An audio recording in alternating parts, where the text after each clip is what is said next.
Well, ladies and gentlemen, we have returned to one of my favourite little programs that I do on the channel. I mean, it's not particularly consistent. You know, it appears on my channel about as often as Brock Lesnar does on WWE TV, but it's back.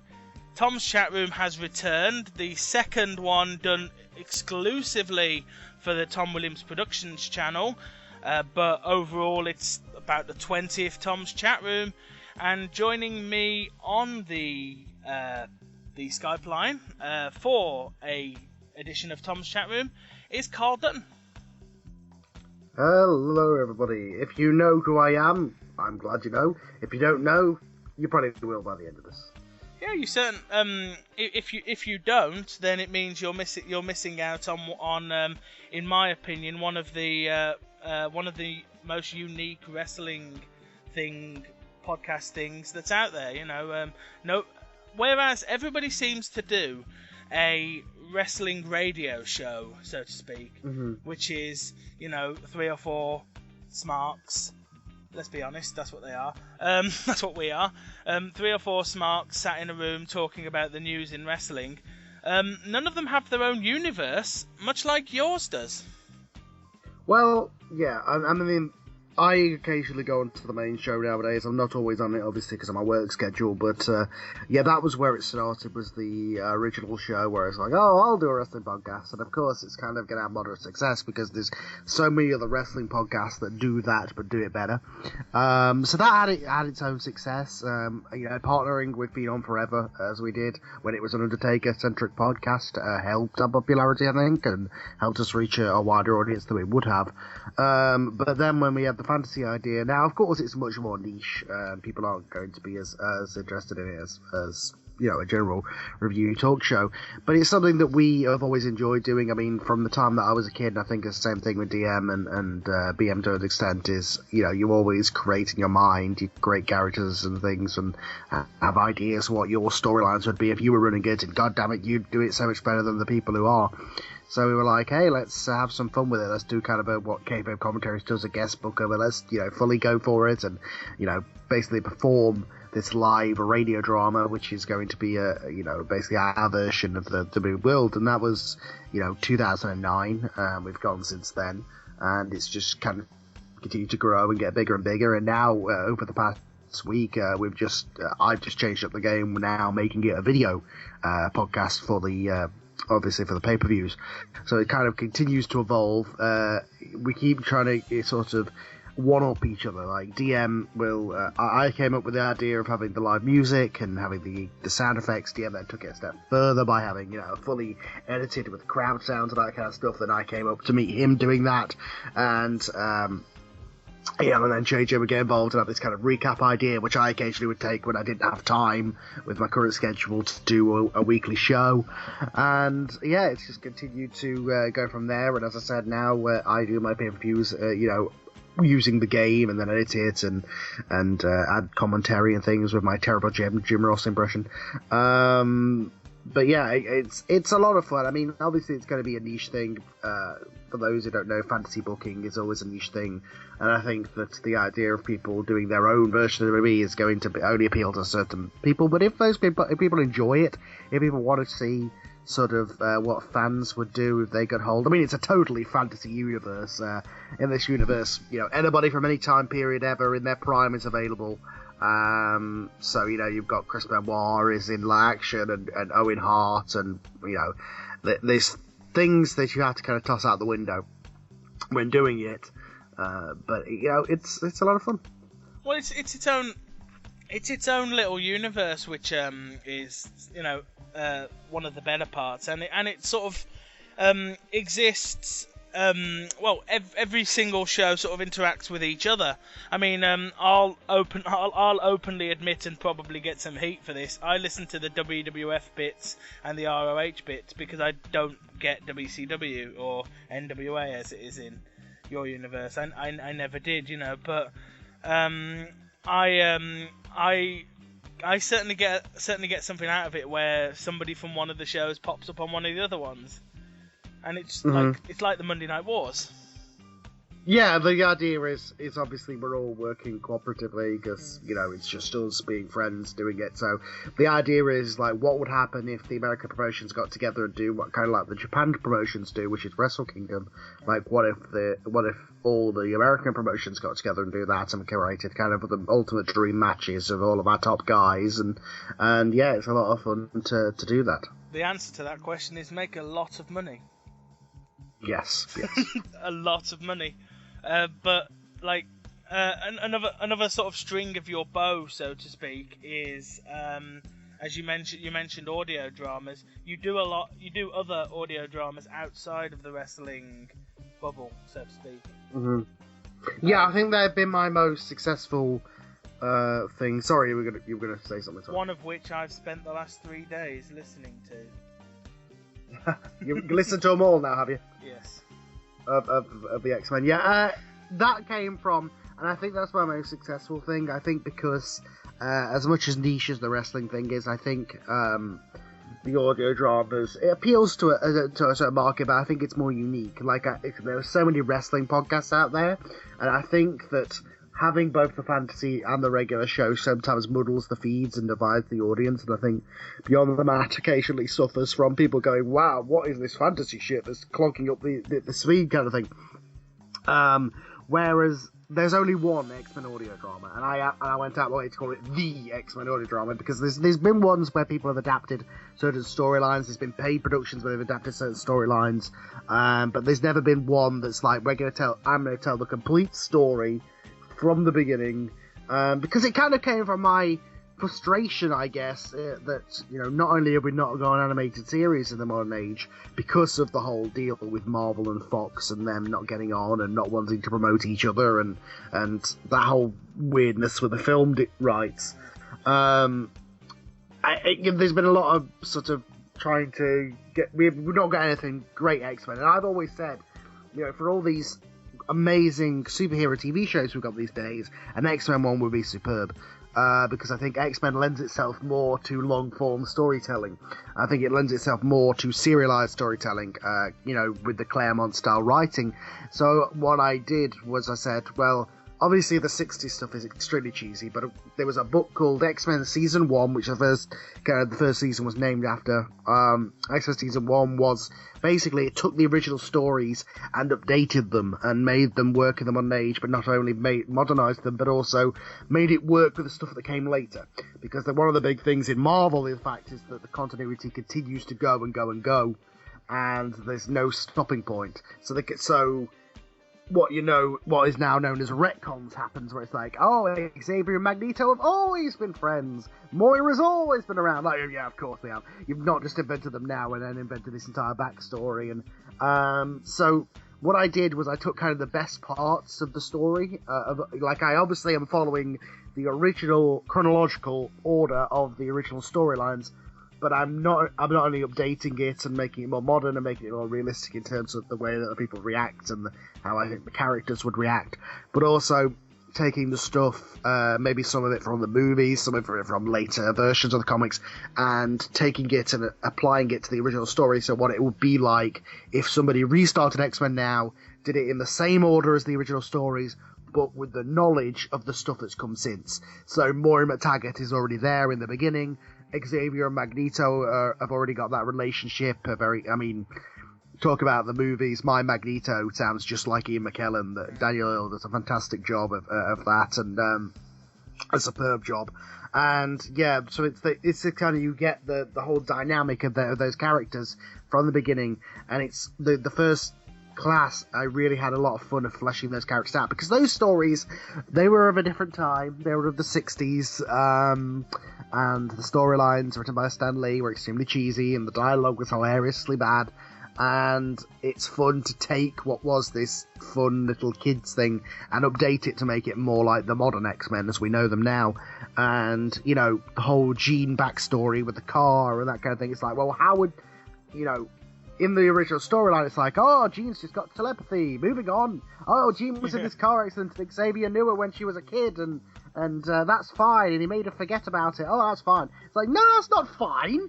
So I was like, I'm going to address it. I'm going to have basically what would happen if a teenage girl found out that, well, by the way, I've known you since you were a kid, and I've been blocking off your powers, and he's like, what the fuck? Yeah. And all the other X-Men walk out on him, and all this big thing about it, because it's realistic, and of course they come back together because of the crisis for the Brotherhood. And I had fun doing this kind of serialized storytelling where it built. So it's kind of like it built for the first few episodes of Magneto recruiting the Brotherhood, and then it got to the big, massive climax of the Brotherhood episode, and then after that it was kind of the mid-season, then you got some more unique stories as the kind of the later version of the team, Polaris and Havoc, were introduced. And yeah, I just had a lot of fun adapting the storylines to make it kind of my version of X-Men, because I took things out like, I know I'm doing a long-form sort of answer here, it's like an essay, but things like Juggernaut, where he, in the original version, he's got this magic crystal that turns him and he's not actually a mutant. I was like, well, I think I like it more if he is a mutant, and you take away kind of these mystical elements of the character and make it more in line with the rest of the storyline. Where did he get that suit from? Like, kind of, rather than the gem of Kratorak, or whatever, Sitarak, sorry, as it is. So I updated a few things, made it work better. So it's kind of like my X-Men. This is how I would have it. It's got the continuity and the backstory and the richness of these characters that were in the original stories, but with a kind of more refined, modernized version of it, without going full-on Ultimate X-Men, which changed things for change's sake and was really bad. And then, yeah, and obviously Season 2 is... I mean, the first episode was a straight-up adaptation of Giant Size, because the thing with... once you get to the 70s era is that the dialogue and the storytelling gets a hell of a lot better. Not entirely, because there is an episode where there is an issue where Wolverine is abducted by leprechauns, which I won't be including. Yeah. But Crossover between the two universes. Spoiler, it's Hornswoggle. It was Hornswoggle all along. Crossover between the two universes. Son of a bitch! Vince McMahon's son. Oh, we're not supposed to remember that, are we? It was him all along, damn it! Oh, son of a bitch. No. So obviously some things are going to be changed.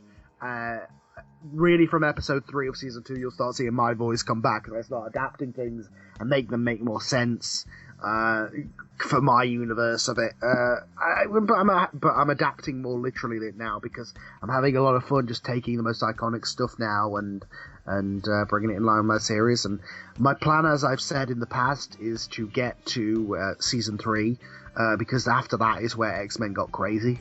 That's when you had about that's when it got 4 different comics going at once, and 4 different teams, and that I don't know how I'd be able to do.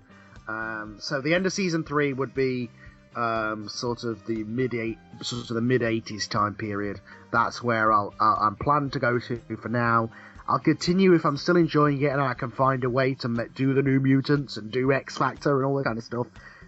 Then I'll go forward with it. But for right now, the plan is just for the first 2 seasons. Because I'll admit, going into listening to the X-Men audio drama, I had very little of a background in knowing what X-Men is. I mean, I was one of those people who knew what Wolverine was, knew that he was Hugh Jackman, and watched bits of the cartoon in the 90s. Mm-hmm, mm-hmm. Which of course the theme is the theme that we've used, which for nostalgic reasons, because it's awesome. Yeah. But having watched that and having a little basis on the characters, like I knew who Cyclops was, I knew that he was Scott Summers, I knew that him and Jean Grey were a thing. Yeah, but this story is telling. It's almost like, and this is my goal with the entire thing, and I've said this in the past, is I want this so you could just listen to this series and you know X-Men history. You can come away from this series, it's kind of like an abridged X-Men history, so you could literally listen to our show, and other than a few things that have changed, such as Juggernaut and things, you could know the history of these characters and know these things, and it's kind of educating people into, Scott Summers was completely just a side note in the movies. Like, this is what the character is supposed to be. This is what, all these characters are supposed to be. This is the original versions of them, to an extent. And I think that it's giving a crash course in X-Men, and when you come away from the series, you don't have to read these hundreds and hundreds of comics. You just have to listen to the series, and you'll know X-Men history, and that's my goal, I think. That'll suit me, because I've wanted to know I've wanted to get into the X-Men universe, but it's like as I think you said in your out of character retrospective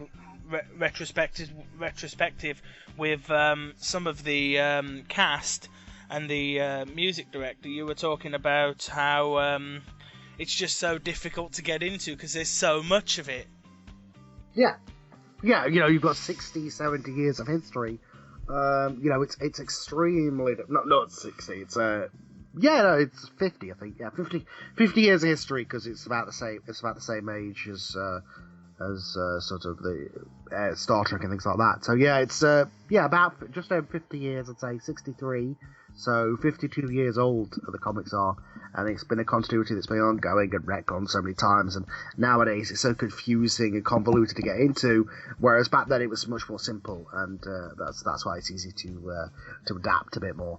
But yeah, I want to share my love of these characters. I mean, I was a person who got into X-Men through the other media stuff, because over in England we don't really, comics aren't really a big thing, and I just decided I'm going to dive head first and read all the stories that I want to read and get updated on X-Men history.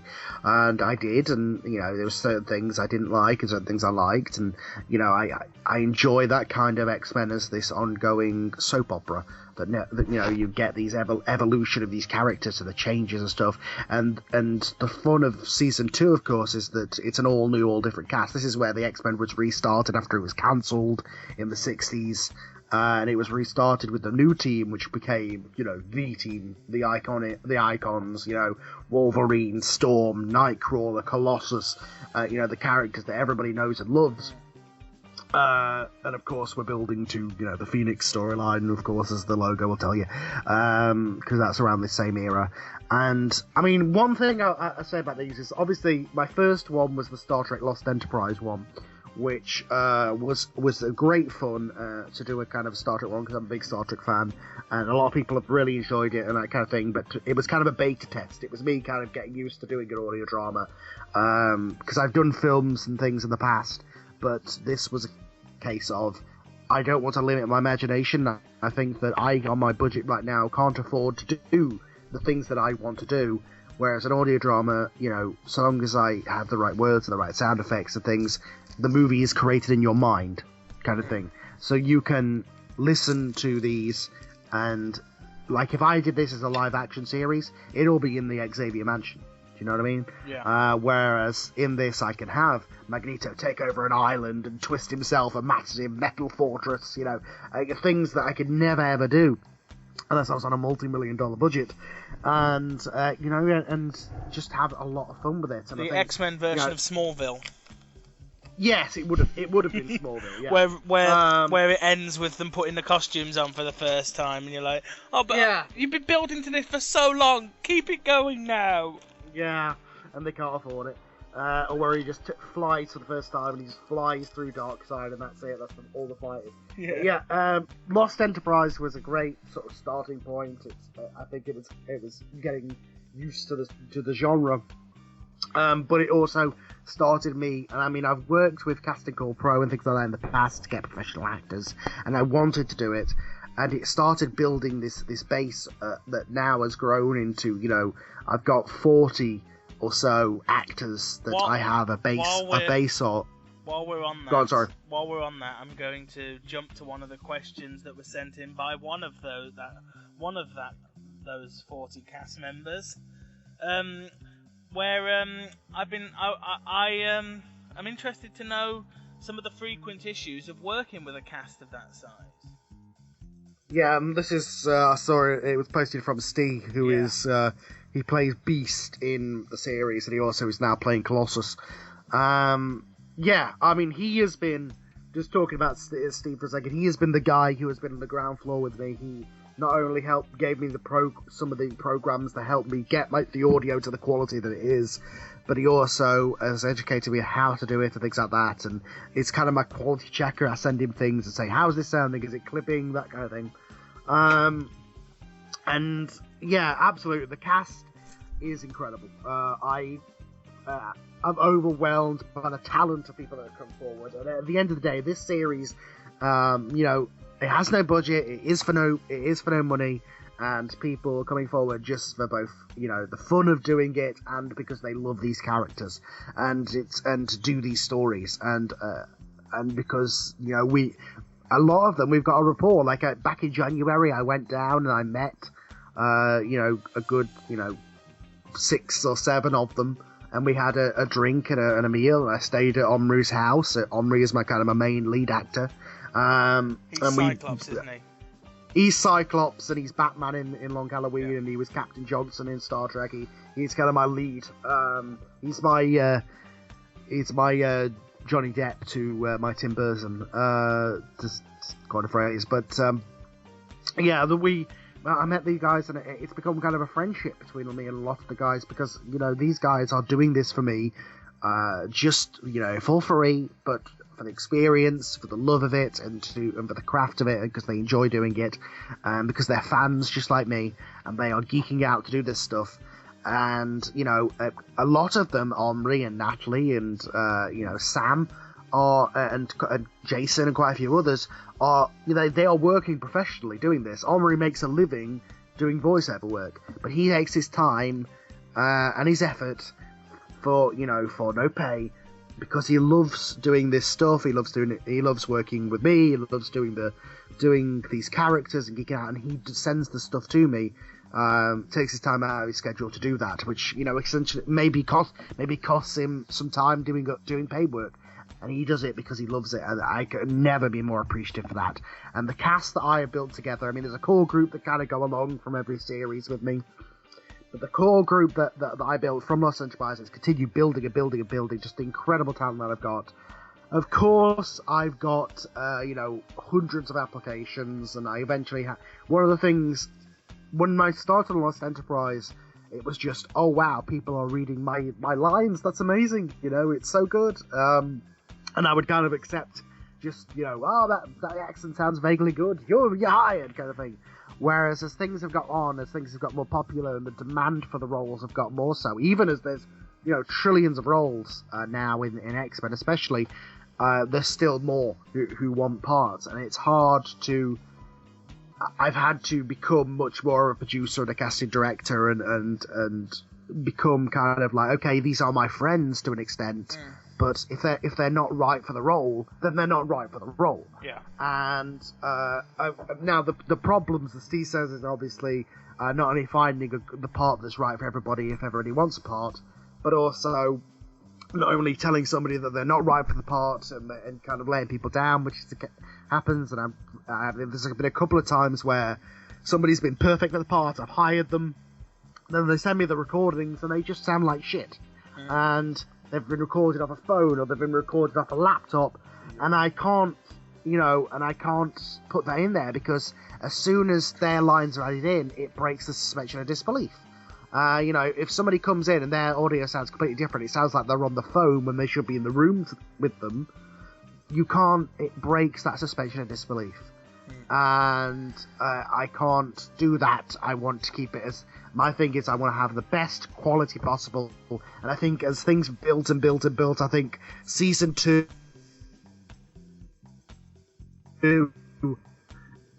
and Long Halloween, which is our latest one we started back at the start here, which is Jeff Loeb's Long Halloween storyline. We're doing a straight adaptation of it and having so much fun doing that.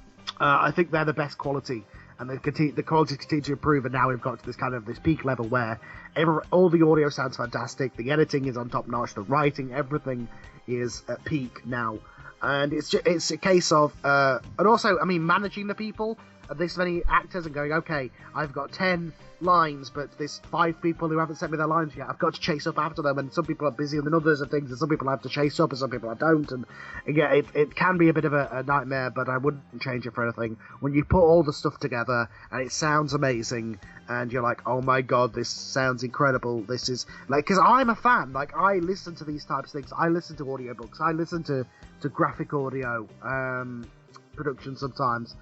I know what I want to sound. If people, giving me feedback on season 2 saying Wolverine sounds perfect, Nightcrawler sounds perfect, I'm telling you, that's because I'm an X-Men fan as well, and I know the voice of these characters. I know what voice I am looking for these characters, and if I hear that voice and go, damn, that's Wolverine, then I know if I'm reacting to it and geeking out because I'm like, wow, that sounds amazing for that character, and if I'm editing it and I'm geeking out because that's like, oh my god, that is perfectly that moment of X-Men history that I've written transformed onto I'd say screen, but you know what I mean, like onto audio.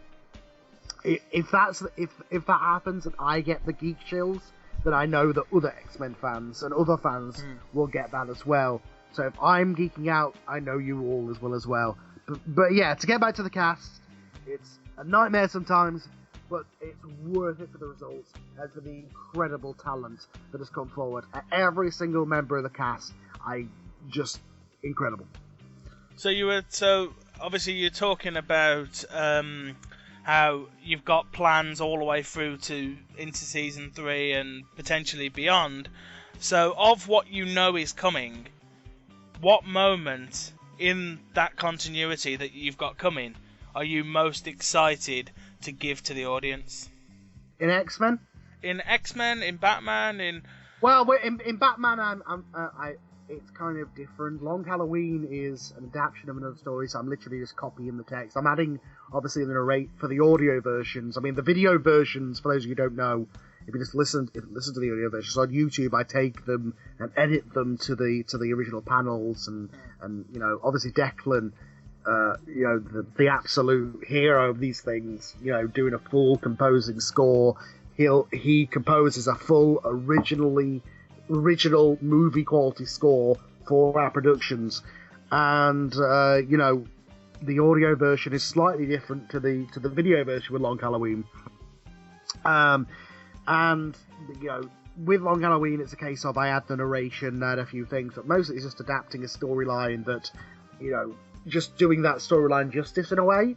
So really on that series, it's more I'm kind of the director and the casting director and the editor more so, whereas on the other series I'm also the writer. I wouldn't call myself the writer of Long Halloween because the majority of it's written by Jeff Loeb. With X-Men, not only adapting the Chris Claremont stuff, but also in kind of my own version of it.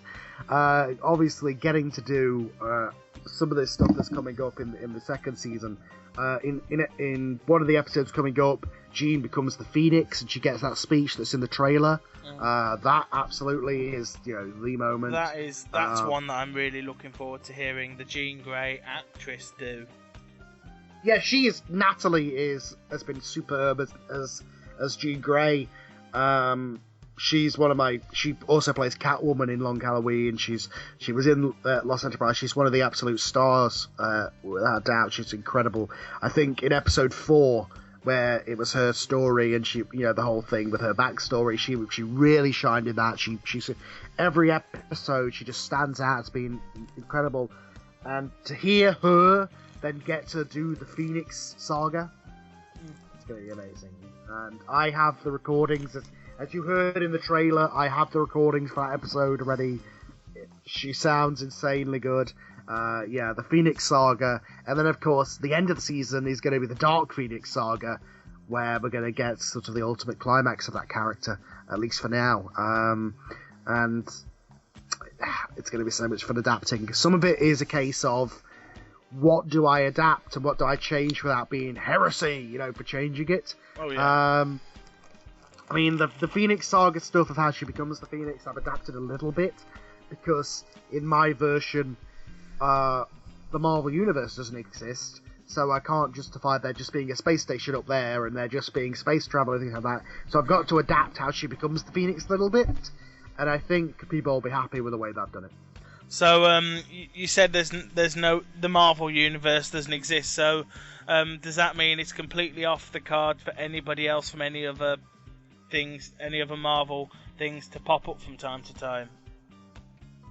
I wouldn't say completely off the cards. I mean, I left it vague enough. I mean, in Giant Size, the original line that Xavier says to Wolverine when they first meet is, "I know of your battles with the Hulk."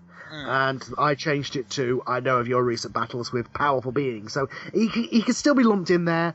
My thing is with this is I think, quite contrary to people who, I mean, I'd love to see a Marvel Cinematic Universe X-Men, but I think it works well on its own just as well, and I think X-Men almost works better when it's in its own universe, because not only does it have as many popular characters as the DC Universe or the Marvel Universe itself, like I think X-Men has enough popular characters that it can support its own universe without having to rely on the rest of the Marvel Universe.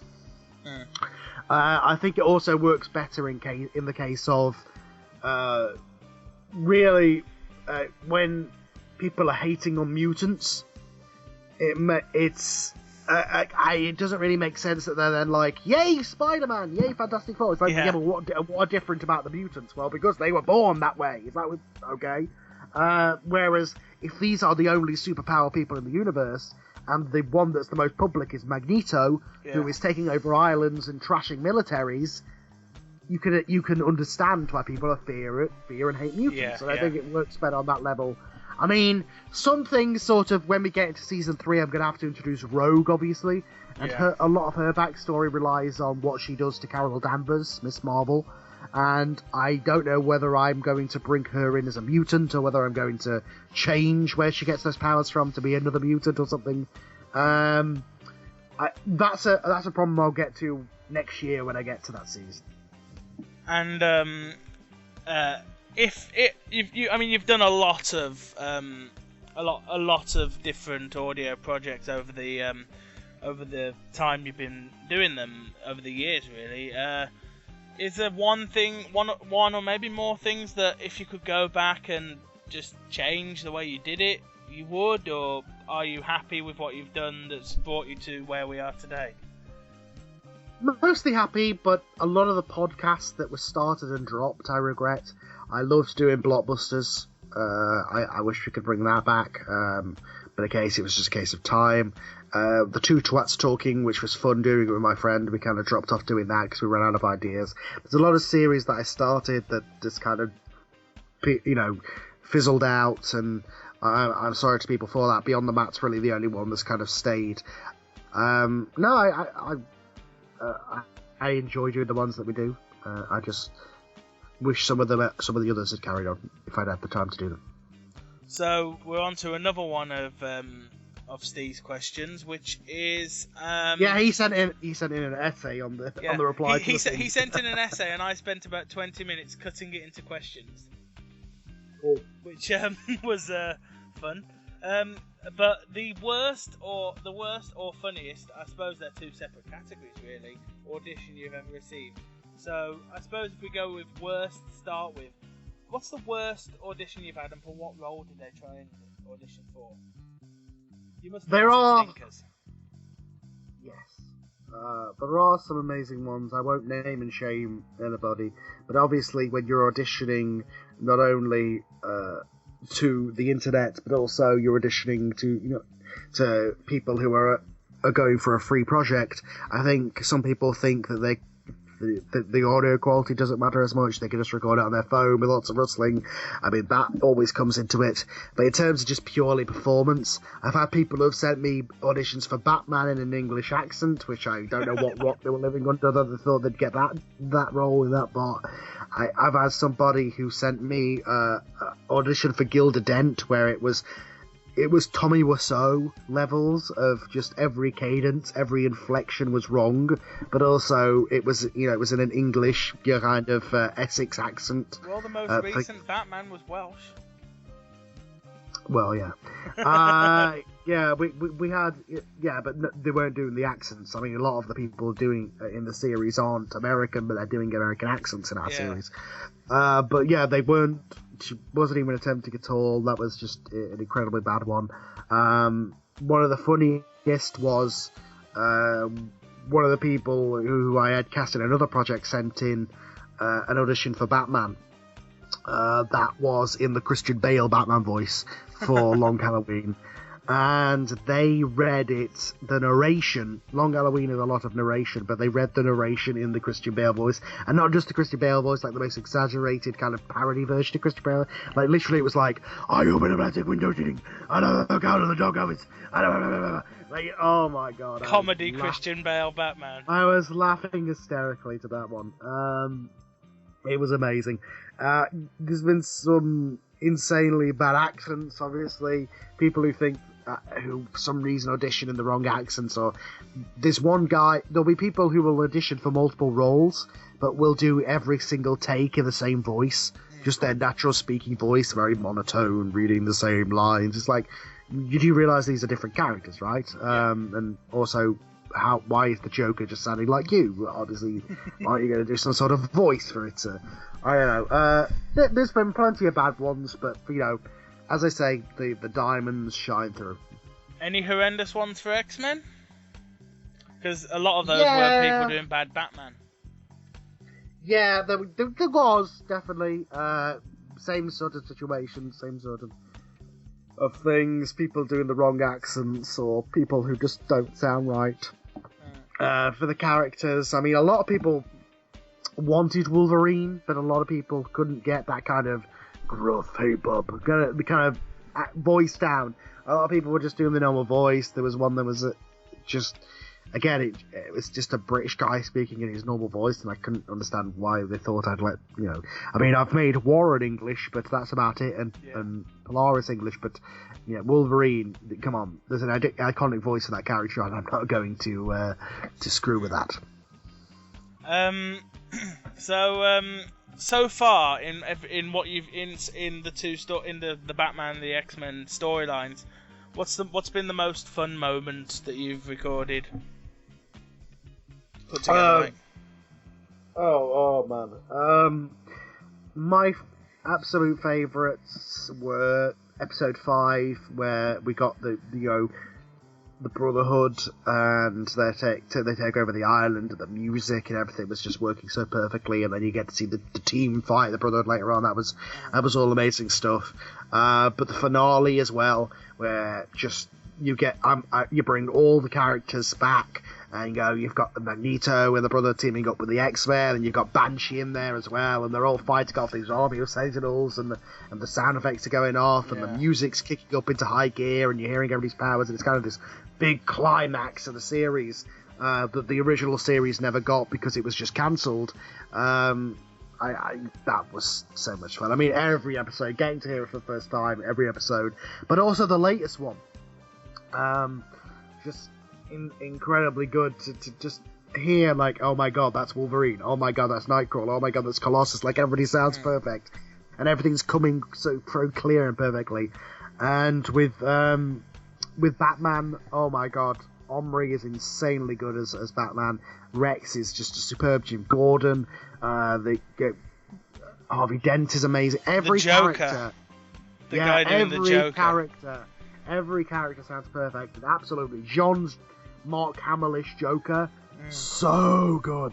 The first time I heard his voice with the music and everything, I got chills. Just Declan is not the unsung hero, but really, oh my god, where that moment where Batman appears on the rooftop to talk to Commissioner Gordon and Harvey Dent, and the music comes in, and his version of the Batman theme comes on, and it's those characters talking. Oh my god, so good, so good.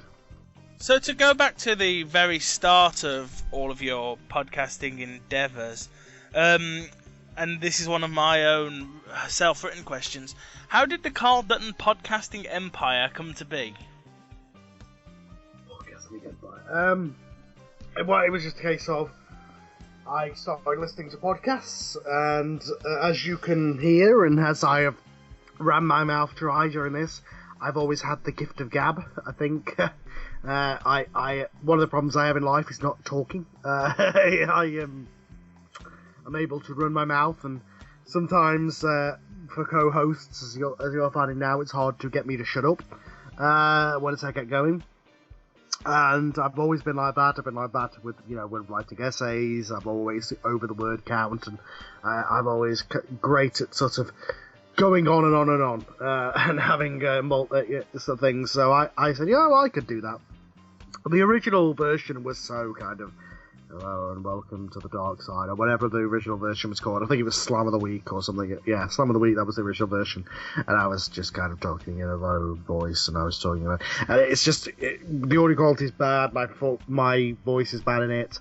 It got better and better as the years went on, and of course, later in the year, when DM was added to it, that's when it kind of took on a new life, because that was just a case of I was looking through YouTube. I found this guy who did this video, sort of recap news of the week sort of thing, and I sent him a thing saying, hey, do you want to be on my podcast?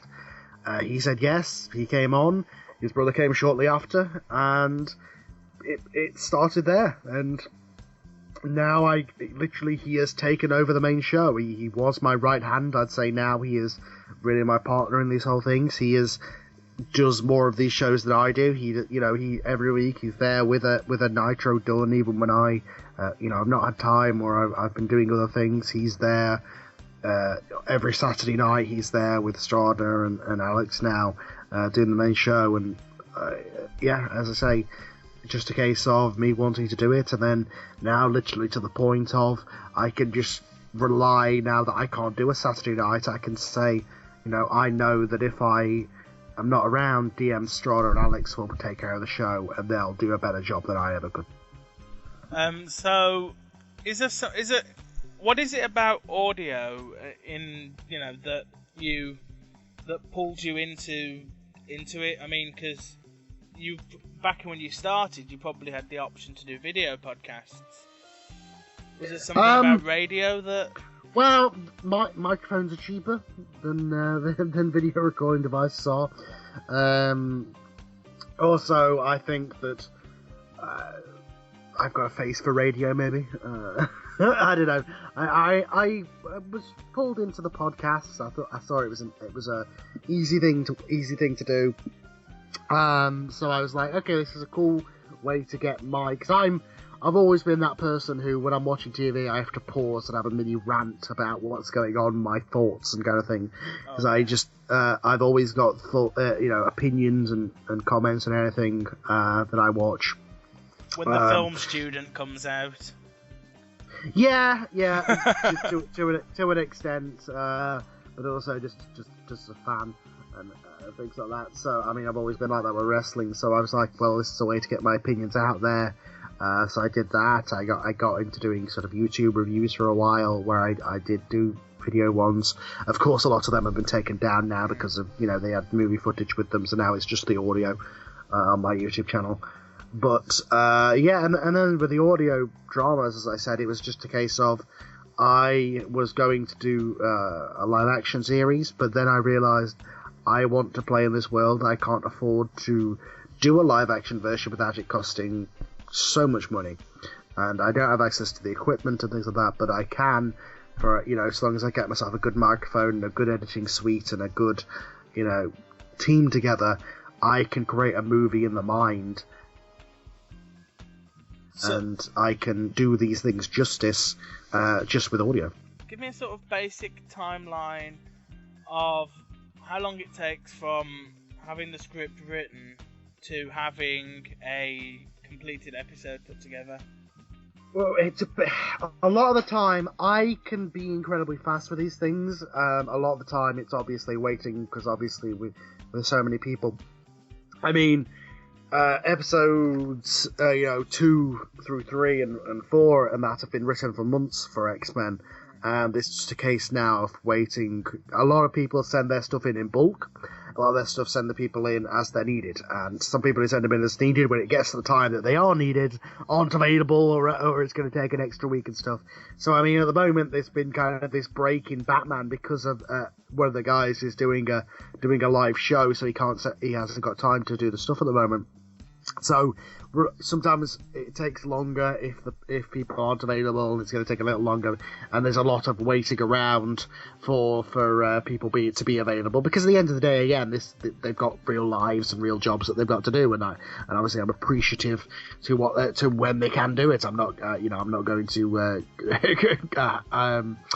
say that to anybody. Obviously, all other stuff comes first. There's other priorities in life. So there's a lot of that, and that depends on it. If everything works perfectly, I send out the scripts months in advance. Everybody sends their stuff to me.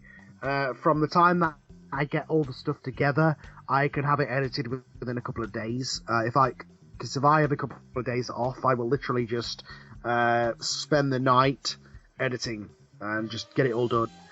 Or a couple of days editing, and then I'll send it off to Declan. Depending on the length of the episode, it'll be a couple of days to a week.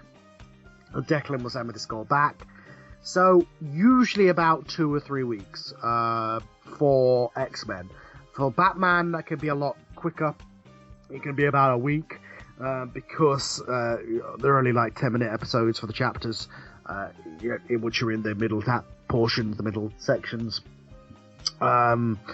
So that tends to be a lot quicker. As I said, at the moment, I've got a lot of a backlog of recordings at the moment, waiting to go into episodes. It's just one of the key people isn't available at the moment. But once I have that, I'll get us back up to date, do a double episode as I've announced.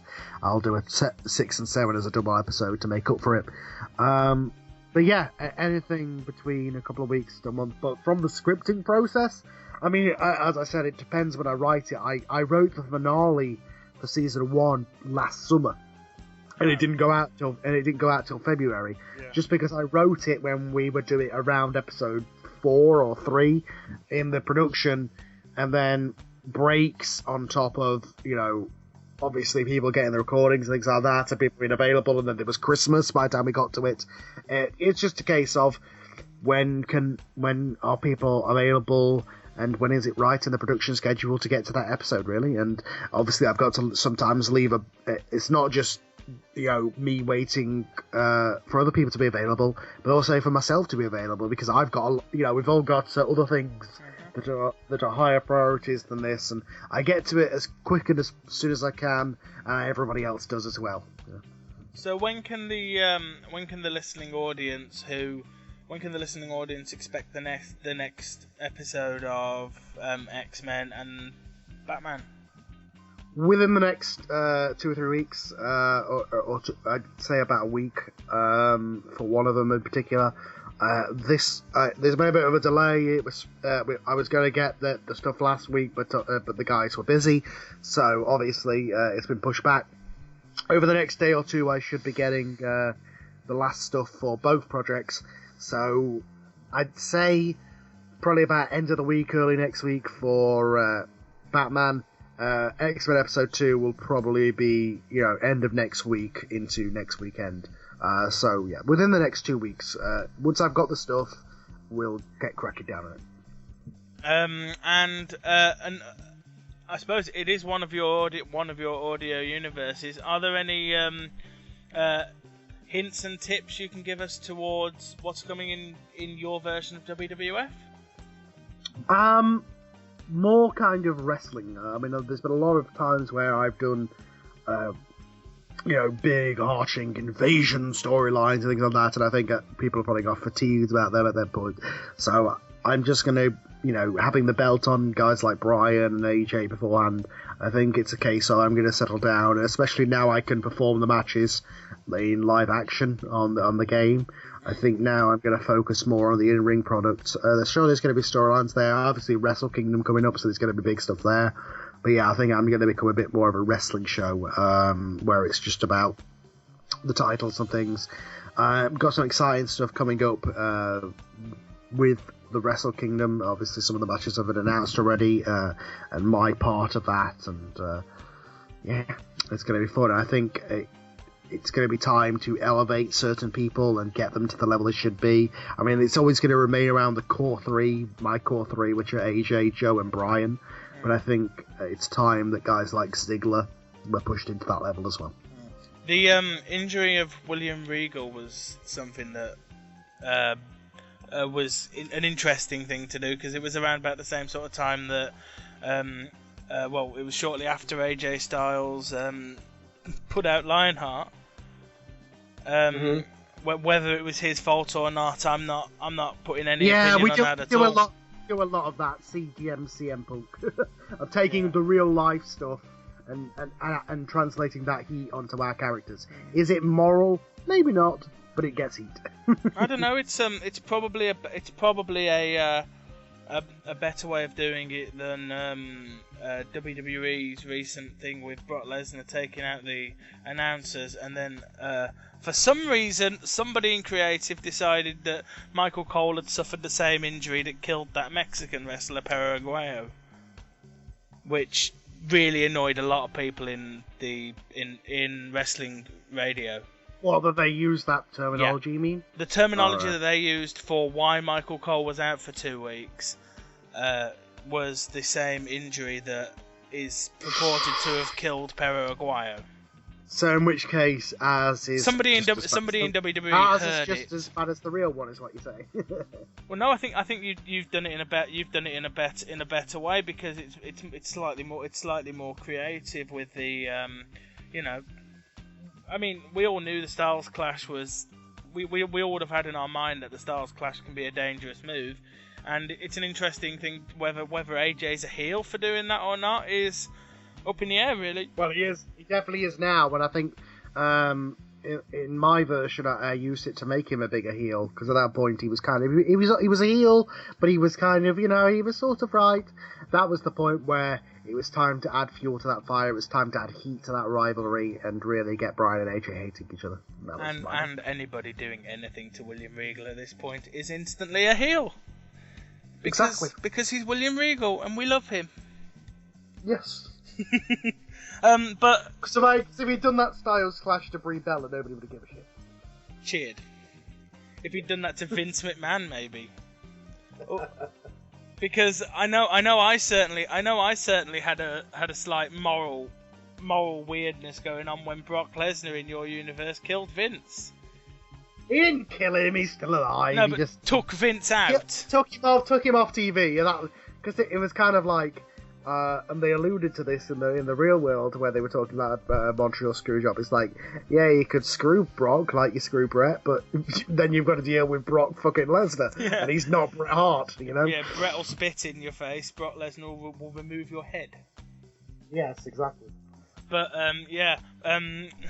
walking home from my at the time job, whilst listening to Brock Lesnar go crazy on Vince McMahon, and it's like, I quite like Brock Lesnar now, because Vince in your universe is an arse. Yes, he is. He is straight up 1998 Vince to the max, absolutely. Yeah, So while we're mentioning the wrestling business in general, it's one of the gimmicks that I've done whenever I've had people linked in any way to wrestling or wrestling radio, that we do a little bit of current WWE product fantasy booking. Okay. And in that, the concept being quite simple, WWE, hell, Vince can die if you want, but if WWE somehow needs somebody else to book the next 6 months of WWE, and they come to you, and they say, we want you to, and they come to you and they say, we want you to change 5 things today about WWE. What are you changing and why? Oh man, number 1 for me would be the women. I would bring as many of the NXT women in as you could. I'd have the division revolve around Charlotte as kind of this Ric Flair character. I think you should win the belt and start wearing maybe her dad's robes and be kind of this, this top heel. Just have this dynasty of these with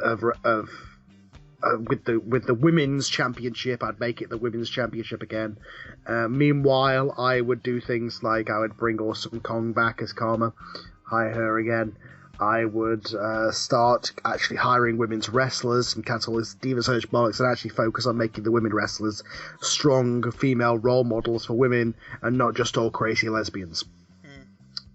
So yeah, absolutely make the women's a great competitive division and actually start writing storylines for it. So you've got Charlotte and Karma up at the top. Anybody from the current crop of divas who would make it up? Natalia, stay up, Paige. I'd say Natalia, Paige. That's about it. fire the rest. I'd bring, and then I'd bring the other women up from NXT. Bring back AJ Lee? No, because she obviously doesn't give a damn, so screw her. She obviously doesn't care about wrestling, just like husband, so whatever. If she wants to have a family, that's fair enough. So yeah, so that's that'd one be of your one. 5 things. My second thing would be, and I know it's a whole thing that everybody calls for, and obviously the Make-A-Wish thing and all that stuff. I'd do the John Cena heel turn. Yeah.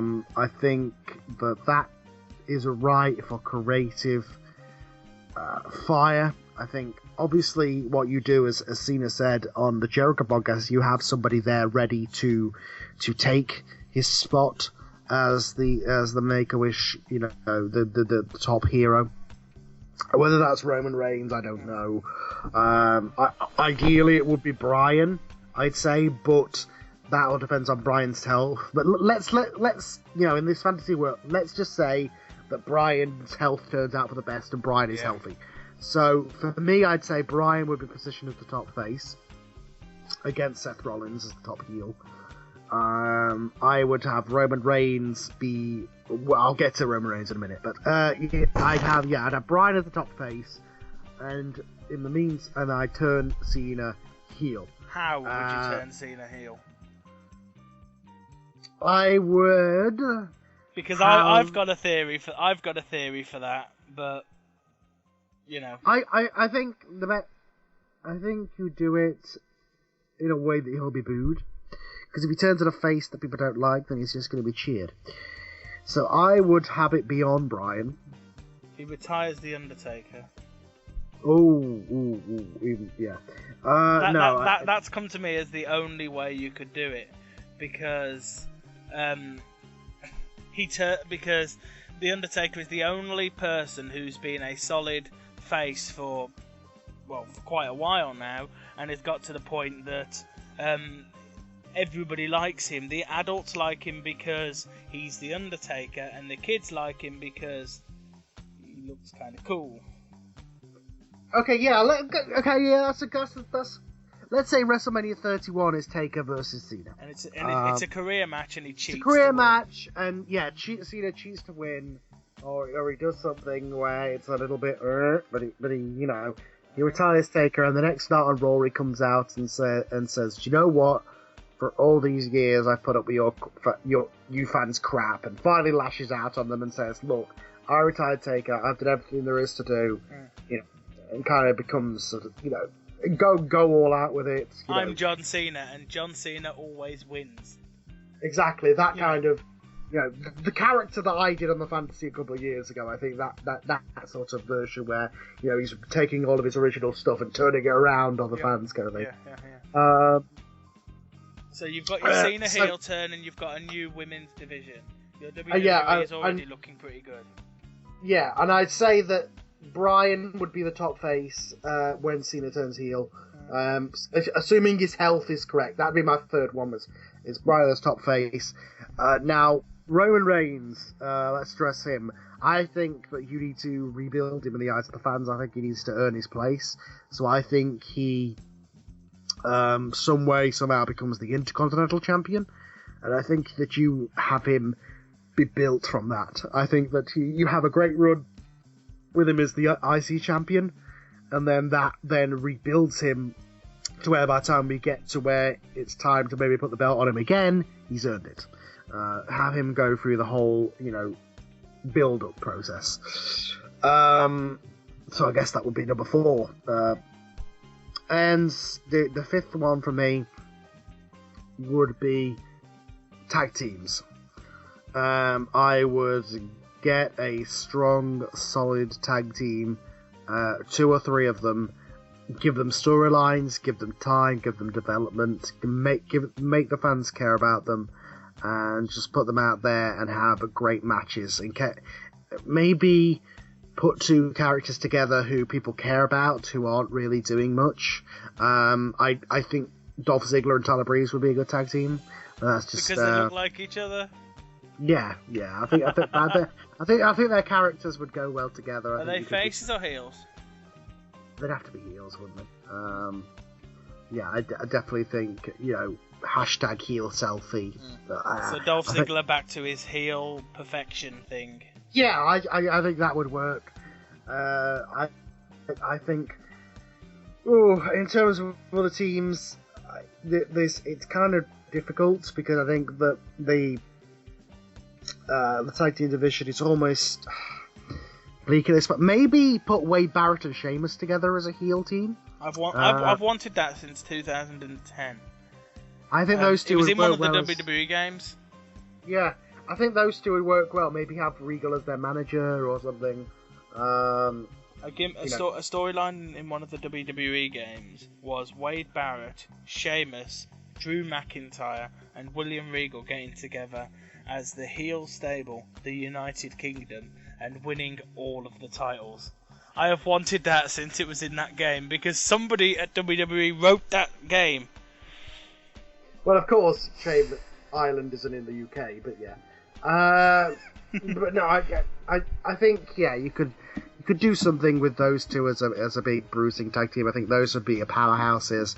I think the Lucha Dragons would be your high flying team, and I think that your wrestling tag team would be the other team that I mentioned. And the Vaudevillains. They're too gimmicky. I really like. I love them, but they're Chikara levels. They wouldn't work. It'll never work in the main roster, and that's what's so sad about it because it's so funny. It is, but it's too gimmicky. Yeah. And once it's on Raw, people are a bit bored with it, but they're weak because those comic book style sepia things that they did when they were going after the Lucha Dragons with the tag titles. Yeah, they were amazing. Yeah. And to be honest, I think that the main thing overall that I would change is I would stop this kind of pandering, patronising to the fans sort of thing. I get rid of the WWE Universe label because I think that's stupid. Yeah. I think you'd get back to really promoting wrestling as cool again, rather than look at all these amazing things that we're doing and and a happy kind of isn't it a beautiful world. I think you need to get back to being kind of like, this week you're gonna see some really cool shit kind of thing, and be kind of back to maybe targeting our demographic more. I don't know. I think you can certainly have the kids involved. But again, I think the main thing is, I think you just start letting the storylines, I think you plan ahead, you book next year's WrestleMania, and you build to it. And you stay the course, and you tell a good story, and you don't make things happen and then drop them. You absolutely tell good stories. And okay, no, there we go. There's my main thing, and I know I keep saying this is my main thing, but no, this is the number one thing. Creative needs to go down to 2 or 3 people. Yeah. I think Triple H, a head writer, and Vince with some minor input, but not with overall control. I think that would be. You have those. You have a small creative team. I'd also, to be honest, I'd start bringing in I'd bring in Samoa Joe. I'd bring in some more guys who could just bring a freshness to that product. I'll give you 2 extra things that you can add to your new this new WWE that we've put together.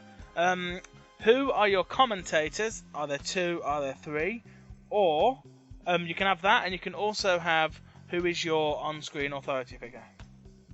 Let's just say that Jim Ross is off the table, because I think that he is. I think he's quite happy being retired. I don't think he would come back for a full-time role. I don't think he could handle a full-time role anymore. I don't think he'd want to. No, take him off the table. I'd say your main commentator, Joey Styles. I think he can still do it. I think he'd be good enough. Let him actually call the moves rather than just being a storyteller. And I also think that his cover commentator would be... Oh boy. There's so many bad ones. Color commentator, William Regal. Styles and Regal. Mhm. I'd probably have done Joey Styles, Renee Young, and Taz is available as a colour commentator. Yeah, but Taz, have you heard Taz on TNA? On TNA, He's- on TNA, yes, but that's because there's nobody in his ear. Yes, but there's people in the ear of JBL and Booker T, and look what happens. True.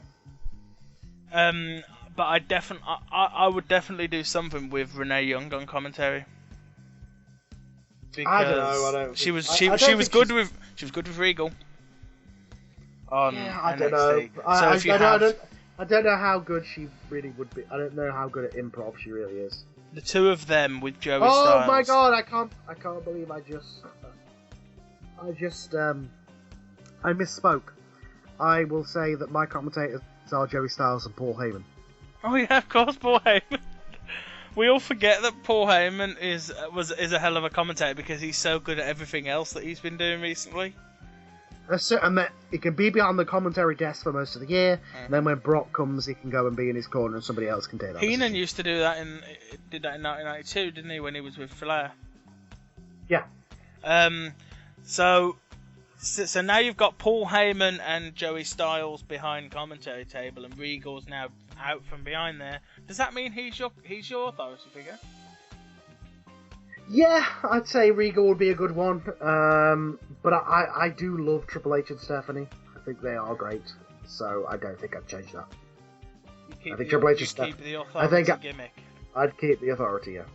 Although maybe at some point, if you could get him, and this is a big if, I'd bring Shane in as a face authority figure to back, and you could do this kind of McMahon storyline of Stephanie stole the company that was rightfully Shane's kind of thing. That's another thing that I've wanted for so long. On one of my old chat rooms, I talked with one of the guests about the idea of in the middle of the Authorities run, the Vince McMahon music hits. Everyone's looking around looking for Vince, and big long beard, hat, and a jacket comes a homeless Shane McMahon. I don't know about because but I'd say, but like this sort of like, homeless. Oh, you kicked me out. You stole my company. You stole my company and left me on the sidewalk. And you know I'm here to take back what's rightfully mine or something. I don't know about the homeless thing, but I think definitely the idea of because he lost a lot of money, didn't he, recently? Well, the idea of Shane as this authority figure who would go against Triple H and Stephanie and kind of say, you know, if it wasn't for you, Triple H, this would be my company right now, kind of thing. Yeah. That's ripe for good storytelling. So one final thing as part of our fantasy booking section before we start to wrap up is whether you using this new little, you know, today you've changed the WWE, book WrestleMania 31. WrestleMania 31 for me would go, I think Cena versus Taker. I like that idea. I think do that. Is that title career or something? Has Cena got a title at that point? No. I think it'll be just a career. I think that the US title at this point would be retired. I think it'll be unified with the Intercontinental title. I think the Intercontinental title would be on. Roman? Let's put it. The IC title would be on Seth Rollins at this point. I know it seems like a bit of a step down, but you know, if we're elevating the title, why not? I'd say the unified Intercontinental title is on Seth Rollins, and he's facing Roman Reigns and Dean Ambrose in a three-way for the IC title. Right. And I think that Roman comes out with the IC title in kind of classic warrior kind of hero at WrestleMania, wins the title kind of thing. Yeah. I think your main event is WWE champion. I think a WWE champion is Brock Lesnar. He's won the belt back as a face. I think he's going up against. I think he's going up against Bryan. Bryan versus Brock, WrestleMania 31. I think that'd be a main event with kind of people worried about Bryan's neck, and you could kind of play that deal up. I think it's your two most over characters in the company today, so I think why not?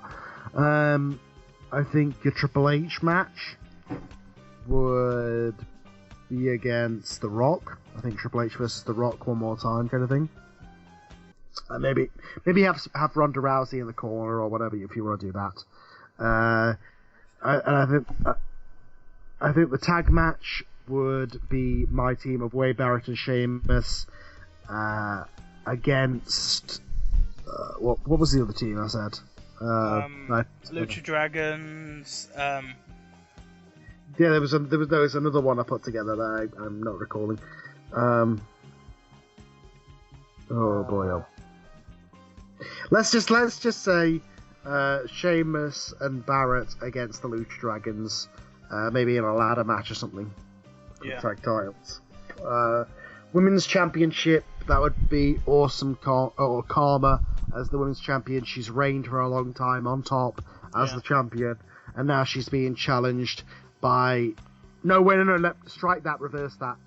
Charlotte Flair's been on top for a while as the Women's Champion. She's destroyed all competition. Charlotte Flair is kind of doing this. She's cheating to win. She's Ric Flair 2.0 as a woman with the Women's Championship. Then at the Royal Rumble, Karma shows up. Now it's Karma versus Charlotte Flair. Ooh. The Women's Championship. So it's kind of like Karma big giant babyface. Yes, she's coming in to take out this bitch who's been holding onto this title forever, kind of thing. Yeah.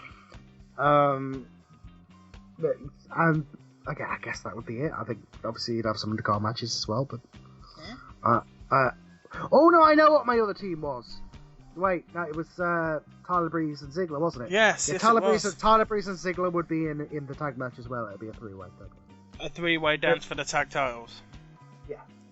Okay, well, there we go, everybody. You've just seen the booking for a WrestleMania 31 that would probably be better than the one we will get. When we get some weird tag match with Triple H and Stephanie versus Ronda Rousey and The Rock, and I don't know, Daniel Bryan will probably be reduced to janitorial duties by that point. Hopefully still around. Yeah. But there we go, guys. That's a little look at a future WWE that we probably won't be getting. But you know, it's just something that I like to do here on the chat room. But we've reached the end of the program thus far. So now we come down to the final bit, which is plugging. And I know there's a lot of stuff that you can promote, a lot of stuff that you can tell people what to do and to find. So, where on social media and the internet do people need to go to find you and the things that you do? Cypher Podcasts are on Twitter, on Facebook, which is the two main ones, the wrestling ones. Cypher Podcasts Audio Dramas on Facebook. Is the group and the page where you can find out all about them, and you can chat to the cast and all that kind of stuff. To find any of the shows, just type them into iTunes. X-Men the Audio Drama, Batman the Long Halloween, will all be, you'll say, by Karl Dutton, so you'll see something. Beyond the Mat, all that stuff, all on iTunes. You can also find the stuff in video versions on YouTube for the audio dramas. Well, there we go, guys. Both of our Twitter accounts are on screen right now, so make sure you track us down. If there's anybody that you want me to try and get on the next chat room, let me know. If you want me to try and get Karl back for some more fantasy booking down the line, let me know. And of course, if there's any questions you have about the show and when it will next be back, please don't ask them because I don't know. But Tom's chat room will return to you at some point. I mean, as I said, it's like Brock Lesnar. It appears, it turns up when it feels like it. So make sure that you follow the channel, enjoy the content that comes out from video games on a daily basis, and as I've already said, Twitter accounts on the screen. So thank you guys for joining us here for this conversation, and make sure you check out all of the things that Karl told you he does, we'll he wouldn't be here on the chat room if he didn't do things that I thought were awesome. He's here on the chat room, so that's therefore he does. And we'll see you guys next time for more Tom's Chat Room. Goodbye. There we go. Okay, do you want to check whether your thing recorded, and then I'll send you mine if it hasn't? It has.